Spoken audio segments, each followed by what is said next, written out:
ஆதியிலே வானத்தையும் பூமியையும் சிருஷ்டித்தார். அழகாகவும் முழுமையாகவும் சிருஷ்டித்தார். ஆனால் காலம் கடக்க கடக்க பூமி பாவத்திற்குள்ளே போனது.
தம்முடைய ஒரே பேரான குமாரனை இந்த பூமிக்கு அனுப்பினார்.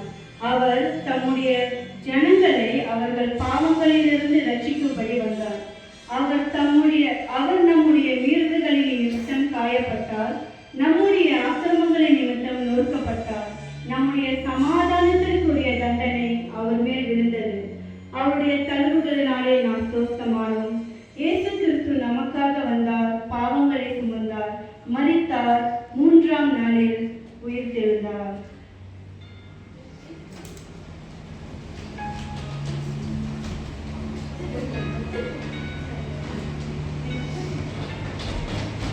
அவருக்கு பின் நம்முடைய பெருமை தாழ்மையாகவும்